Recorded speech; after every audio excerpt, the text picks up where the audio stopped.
Welcome. Well, thank you.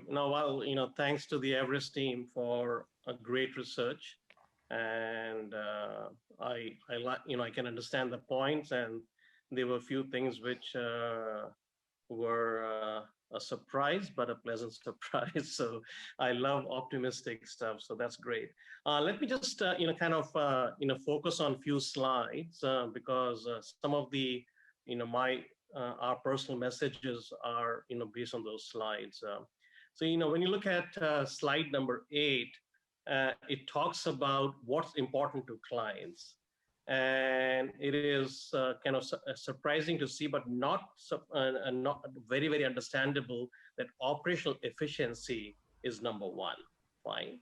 And because of the pandemic, I think the supply chains have been disrupted and people had to kind of move in from work from home. So there was a significant disruption to the operations of a lot of companies. But I think every industry has done a great job in terms of retooling themselves to be able to be operationally very, very efficient. But I think one of the things we need to know is that moving into 2021, yes, operational efficiency will be good.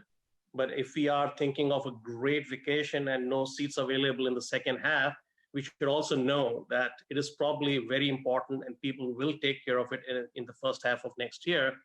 The number one thing that people should do and look at is the customer experience. That is what's going to kind of be the number one thing in terms of a company being ahead in the competition, being able to really relate to its consumer base. The second thing is acquiring customers. I mean, you need to be able to acquire customers. These days, if you are not really a person who's able to kind of move and retain those customers, it's very, very expensive to be able to make that acquisition later on. Thirdly, I think new product and services, the expectation of consumers has changed so much that they don't want to wait for years to be able to experience a new service or product. I think it's so you need to be very agile to be able to introduce that stuff. And I guess operational efficiency will be important to the 21. Looking at slide number 11, which was about what's happening out there. And I think I love the slide because the number one thing is that cloud and cybersecurity as an infrastructure for the future is extremely important. If companies, doesn't matter, it doesn't matter what kind of company you are, chemical, manufacturing, retail, you name it. I mean, things that may not have been very technology intensive before today, they need to really look at supply chain, look at manufacturing. Everything needs to be based on a cloud platform. And analytics is extremely important, be it consumer or even be it through IoT devices in a manufacturing environment. AI and automation through intelligent automation through AI and cognitive is very, very important. I mean, the RPA is good. I mean, I think RPA is a transition between taking work from a human being and giving it to a digital worker. But what cognitive and AI does is really transform that entire experience. So RPA needs to be very, very good at integrating the AI and cognitive.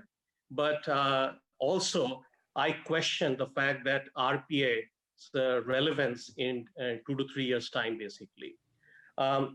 Looking at slide number 19, location strategies, and we talked about people wanting nearshore and things like that. But in addition to that, I think one of the things that Philippines, for example, will face certain pressure is because of the fact that a lot of the conversation is becoming 30% or more of that is going to conversational AI without human beings. Is going to a lot of chat bots.